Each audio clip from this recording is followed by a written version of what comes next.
Vážené pani poslankyne, vážení pani poslanci, pani ministerka, dovoľte vyjadriť za klub Smer Slovenská sociálna demokracia našu plnú podporu pani ministerke kultúry Martine Šimkovičovej a kolegov z Progresívneho Slovenska prosím o zhovievavosť, pretože pokiaľ sa im zdal prejav pána Tarabu politicky nekorektný, tak po mojom ujdu z miestnosti. Drahí kolegovia, čím viac pištíte, tým je to lepšie znamenie, že pani ministerka robí svoju robotu veľmi dobre. Pretože čistí tú vašu chobotnicu a ju v tom plne podporujem. Tie tri dôvody, ktoré cítim za odvolávaním pani ministerky zo strany Progresívneho Slovenska, sú následovné. Ideologicky, vyjadrím sa k nemu, ekonomicky a osobný. Ten osobný je najsmutnejší, lebo cítim, že tu je veľmi veľa komplexov menejcennosti na tejto strane politickej scény a niekto si tu vybíja svoje komplexy na pani ministerke. Zhodou okolností tí, ktorí tu vrieskali celé mesiace a roky, že útočíme na ženy, dneska predvádzajú ale úplne ukážkovú mizogíniu. Ale nech sa páči, ak toto je vaša cesta, ja vám v tom radi nebudem. Len potom nevyčítajte nám, pokiaľ aj my kritizujeme ženy političky. Ten prvý dôvod, ideologický.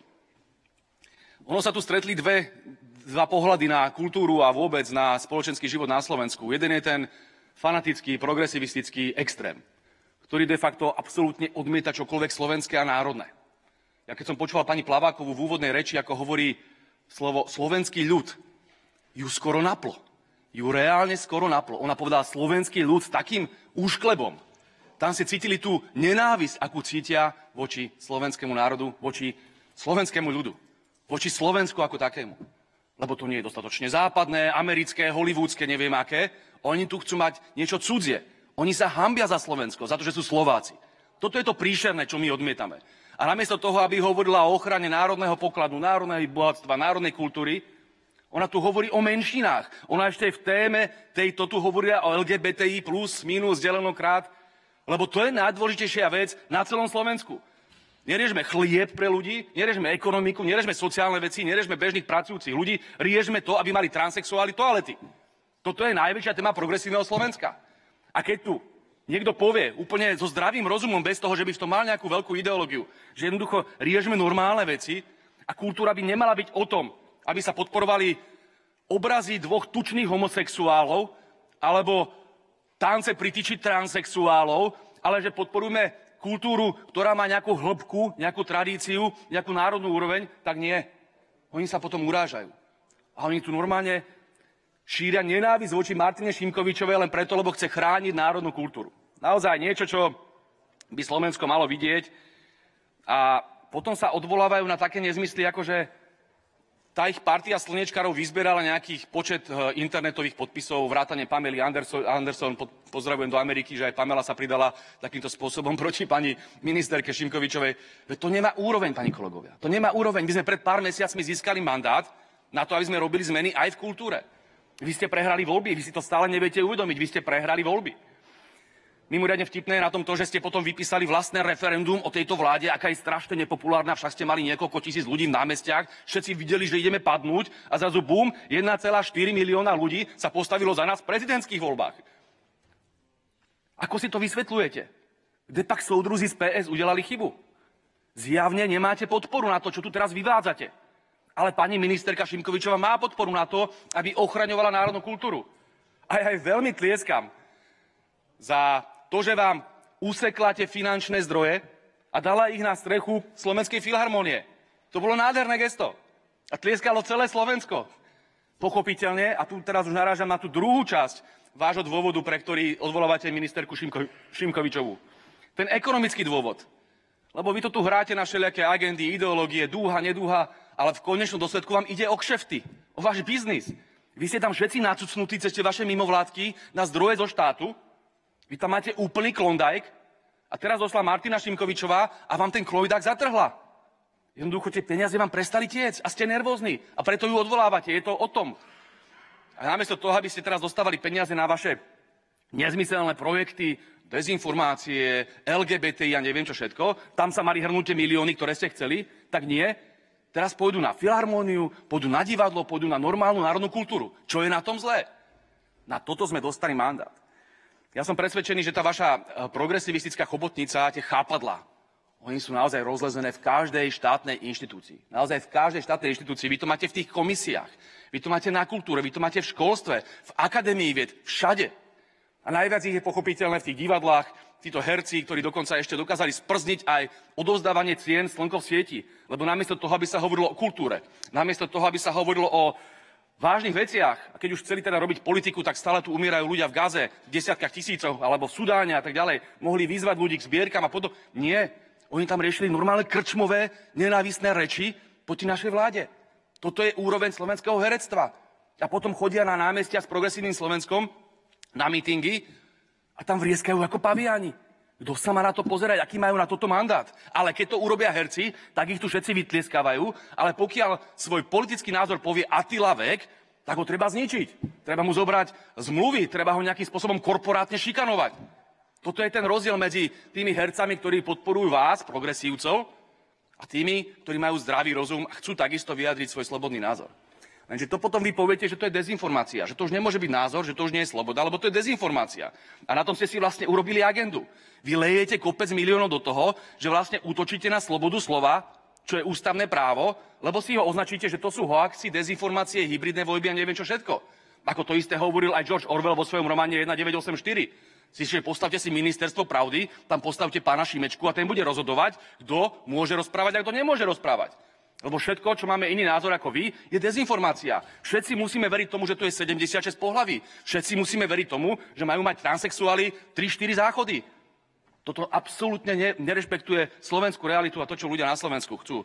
Pani kolegovia, keď hovoríme o tých kšeftoch, však všetci dobre vieme, aké kšefty tam mala pani Jourová. Všetci dobre vieme, pani odchádzajúca Kolíková, aké mala kšefty jej brat v slovenskej televízii. Toto sú veci, na ktoré treba upozorňovať. Naše ekonomické pozadie, lebo tie vaše bláboli naozaj nikoho nezaujímajú. Vy v tom máte kšefty, je tam rodinkárstvo, je tam nepotizmus. A toto je niečo, čo musíme verejnosti na Slovensku veľmi jasne hovoriť. Viete, a to nedospelé chichúňanie, to je také, Tomáš Taraba to naznačoval.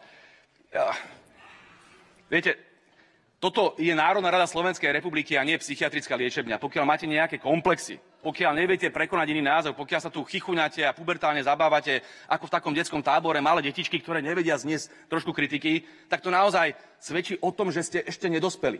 A práve toto mám pocit, že je základný problém progresívneho Slovenska. Že vy ste nedospeli, vy ste infantilní, vy ste pubertálni. Vy neviete, čo to je a čo vedia všetci ľudia na Slovensku. Živiť rodiny zo dňa na deň, mať deti, mať naozaj starosť o ich bezpečnosť a tak ďalej. Vy si tu riešite svoje LGBTI témy a absolútne ste sa otrhli od bežného pracujúceho človeka na Slovensku. Ich nezaujímajú naozaj tieto vaše ideologické nezmysly, ale vás pubertiakov áno a možno oslovujete zo pár mládežníkov, ktorých jediný problémom je, keď má 22 rokov, koľko borovičiek vypije dneska v bare a ktoré dievčinu zbalí. Najnovšie vy balíte chlapcov, nech sa páči, ako je to na vás, ale toto je vaša agenda.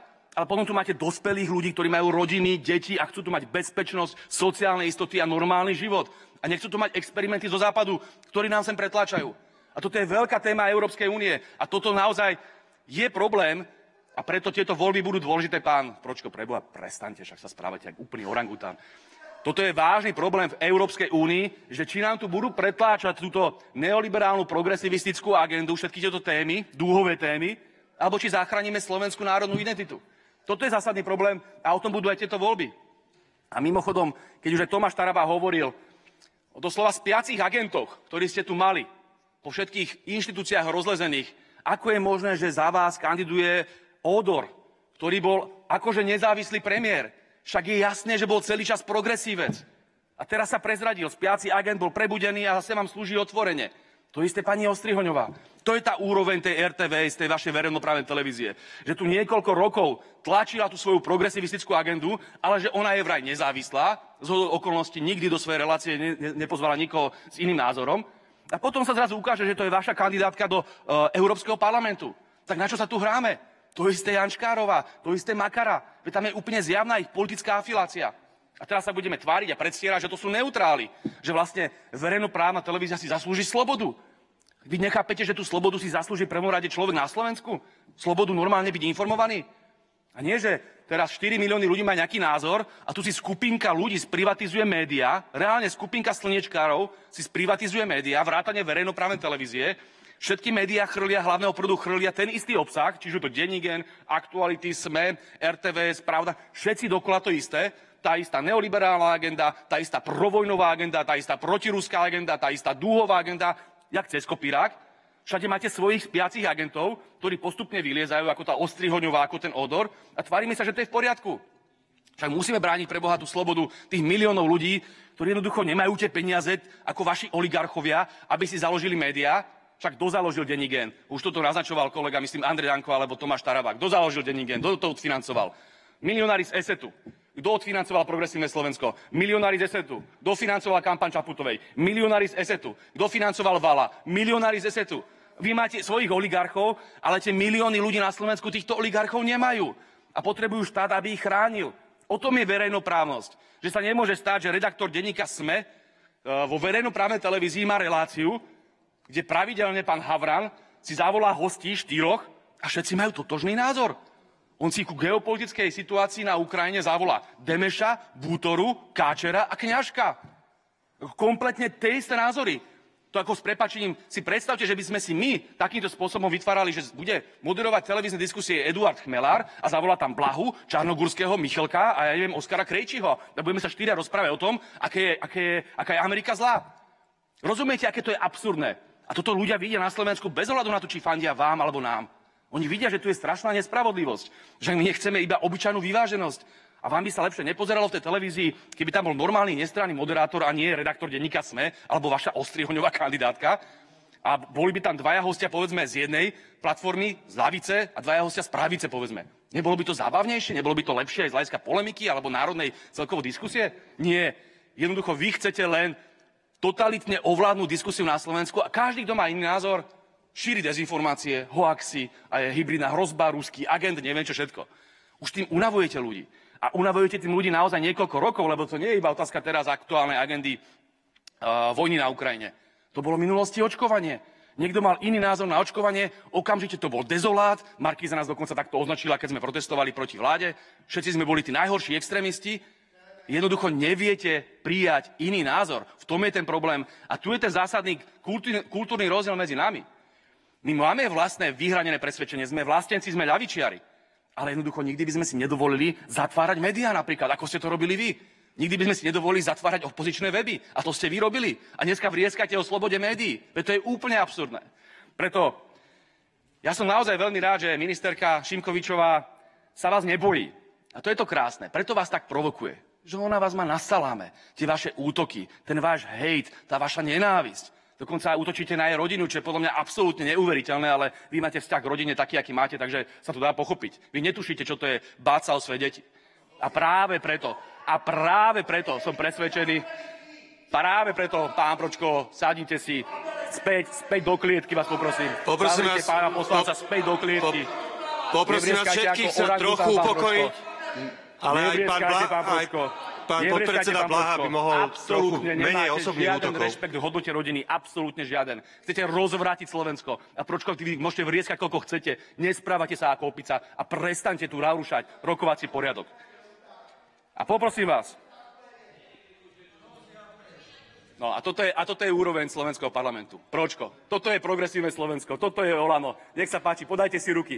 Absolútne nepripravený na akúkoľvek diskusiu, psychicky labilný, zakomplexovaný a hlavne nevzdelaný a nespôsobilý. Keď už hovoríme o tej spôsobilosti, naozaj to až človeku príde absurdné, že tu pani Plávaková hovorí o nespôsobilosti pani ministerky Šimkovičovej a Tomáš Taraba to už naznačil.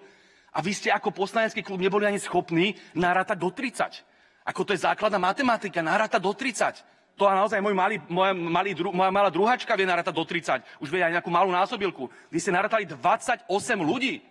Keď ste mali dať poslanecký návrh na odvolanie pani ministerky, že sa vám to podarilo až na druhý krát. Takéto výkony vy podávate. A vy ste chceli vládnuť. Vy ste chceli s týmito pubertálnymi výkonmi vládnuť. S týmto vreskotom, s týmito absurdnými vašimi predstavami. Chvala Bohu, to už by sme boli dávno vo vojne proti Rusku, to už by sme dávno tu mali rozvrátenú spoločnosť, ale mali by sme všetci 3 záchody aj pre tých našich transsexuálov. To by bolo fantastické, lebo to Slováci najviac potrebujú. Preto ešte raz, ja viem, že sa vám to zle počúva, pani kolegynka, ale počúvame aj my vás, skúste vydržať. Ja viem, toto je presne krásny dôkaz. Pani kolegynka z Slovenska mi tu vykrikuje, že stačí. Už nás netrápte, lebo my chceme počuť len tú našu pravdu, len tú našu liberálnu, duhovú pravdu. My sme tu v tej bublinke. A ako náhle má niekto iný názor ako my, tá naša liberálna bublinka, ak nás ovievajú v tom smečku a v tom denníku, na tej markize, a keď nám tu ten zlý Blaha alebo zlý Taraba povie niečo zlé, tak sa z toho ideme rozplakať a z toho spravíme detský tábor, poplačeme si, zahráme na gitarách a budeme snívať o dúhovej planéte. Toto sú naozaj otrhnuté veci, pani kolegovia, otrhnuté veci. A pani ministerka Šimkovičová je naozaj z tohto hľadiska vašim trňom v oku, pretože sa vás, opakujem, nebojí. Aj s Lukášom Mácholom a ďalšími robia dobrú robotu na ministerstve kultúry. Zachraňujú peniaze daňových poplatníkov, lebo ste ich vy rozkradali. Vy a vaše mimovládky, vy a vaša chobotnica. Zachraňuje slovenskú kultúru, lebo ste ju prznili. Ste tu podporovali rôzne nezmysly, ktoré sem idú z liberálnych kaviarní zo západu a vy nemáte absolútne žiadnu sebareflexiu, len to chcete na silu pretláčať do slovenskej reality bez toho, že by ste sa spýtali slovenských ľudí, či takéto niečo chcú. A navyše je tam aj tá obrovská miera nenávisti, ktorú šírite. Obrovská miera nenávisti. A mne je veľmi ľúto, že cítim obrovské aj pokrytectvo. Keď na jednej strane nadávate na každého, kto si dovolil kritizovať pani Čaputovú alebo ktorúkoľvek z vás. Keď Tomáš Taraba vám nejakým spôsobom vysvetľoval problematiku, tak tu jedna z týchto vašich kolegyň, neviem teraz, ktorá kričala, že ako si dovolujete takto povýšenecky hovoriť k ženám a ako sa vy správate k Martine Šimkovičovej. Na to sa nepozriete? Alebo ako vaši kolegovia kedysi nadávali pani ministerke Tomanovej kvôli jej vzhľadu. To bolo v poriadku? Nikdy som nepočul, že by ste sa zastali pani Dominiky Cibulkovej. Nikdy som nepočul, že by ste sa zastali nejakých iných žien, ktoré majú iný názor ako vy. Ale pokiaľ sa náhodou niekto politicky, kriticky dotkne vašej Čaputovej alebo kohokoľvek z vás, tak je samozrejme oheň na streche. Pokrytectvo a faloš. To ste vy. Viete, možno posledná poznámka. To, akým spôsobom fungujete, má krásnu predlohu, ktorú napísal tuto pán podpredseda Národnej rady Michal Šimečka vo svojej štúdii pre Sorošovú stredoeurópsku univerzitu, ešte ako študent, kde krásne vysvetlil, že vy vlastne potrebujete najskôr ovládnuť kultúrno-mediálnu oblasť, potrebujete mať svoju chobotnicu rozlezenú v mimovládkach, potrebujete samozrejme financovanie zo zahraničia, aby ste mohli robiť režimové zmeny, majdany, farebné revolúcie. Keď je nejaký štát, ktorý je nepohodlný pre vaše centra na západe, pre Brusel, pre Washington alebo pre tých, ktorí vás platia v nadácii otvorenej spoločnosti a tak ďalej, tak samozrejme máte zdroje a máte kádre na to, aby nejakým spôsobom mobilizovali ľudí na Slovensku. Hlavne to musia byť, to pán Šimečka veľmi otvorene zdôrazňoval, to musia byť zo zámožných rodín, zo strednej vrstvy, mladí ľudia z veľkých miest, ktorí sú prozápadní, iba takíto môžu byť. Bežný pracujúci človek nemá miesto z regiónu, pretože takých nenávidia. Tých treba potlačiť. A toto tu máte. Toto, keď Šimečka písal pred tými niekoľkými rokmi, tak toto tu vyskladali úplne jeden, jak druhý cez kopírák. Zámožní, z stredných vrstiev, z veľkých miest, prozápadní, milujú liberalizmus, individualizmus a v prvom rade nenávidia Slovensko. A keď im z Ameriky prikážu, aby podporovali vojnu, tak by tam, nie oni, tak by tam nahnali celý národ. Oni by utekali ako prví, lebo nedokážu ani bojovať. Majú akorát kelímky s látečkami a to je celý ich boj. A toto je to, prečo vás ľudia naozaj nemajú na Slovensku radi a nikdy ich podporu nezískate. To, čo napísal pán Šimečka, je podľa môjho názoru škandál. Ja som presvedčený, že podpredseda parlamentu, ktorý obhajuje režimové zmeny, ktorý píše manuály, ako robiť režimové zmeny a štátne prevraty v suverénnych krajinách, ako de facto nerešpektovať národnú suverenitu ako hodnotu, a vyzývať tomu, že áno, zahraničie má právo platiť takýchto agentov, má právo posielať agentov, aby školili týchto miestnych aktivistov, má právo podporovať tieto zmeny. No toto keby napísal hociaký ruský politik a náhodou by dal nejakú štúdiu, tak by ste okamžite kričali, že to je hybridná hrozba, že to je terorista, že to je extrémista, treba ho zavrieť. Ale keď to napíše Šimečka... Pán podpredseda, skúste k téme odvolávania ministerky kultúry. Ja viem, že sa vám to nepáči, pán Šimečka, ale musíte si vypočuť pravdu a týka sa to tejto témy. Ja som tu súvislosť vysvetlil, že toto celé je naozaj jedna chobotnica, ktorá má svoju predlohu a preto vám tak prekáža ministerka kultúry, lebo vám kází túto chobotnicu, kází vám túto hru. To, čo ste odporúčali vo svojej štúdii, pán Šimečka, budem o tom pokračovať, bolo o to ovládnutie aj kultúrnej oblasti, aj mediálnej oblasti. A práve to, čo robí pani ministerka kultúry, je to, čo vám prekazilo plány. Pretože sa s vami nekašle. Lebo tam reže jedno to chápadlo chobotnice za druhým. Aj v tej RTVS-ke, aj v tých médiách, aj v tej kultúrnej oblasti. Zvykli ste si na to, že komisie ste mali ovládnuté a že rozdávali granty na tie vaše nezmysly a vy ste sa takto financovali. Takto ste si pekne žili krásne životy, financovaní zo zahraničia, financovaní zo štátneho rozpočtu. No komu je lepšie? A vy tu dneska rozprávate o Slovensku? Slovensko kvôli takým, ako ste vy, trpelo. A ja som presvedčený, že táto vláda je tu preto. A má na to mandát od Slovákov, väčšinový mandát, opakovaný mandát na to, aby sme chránili národnú kultúru Slovenskej republiky, aby sme porazili progresivizmus. A ja pevne verím, že aj v európskych voľbách to dokážeme, lebo spiaci agenti ako Ódor a ako Ostrihňová nemôžu ďalej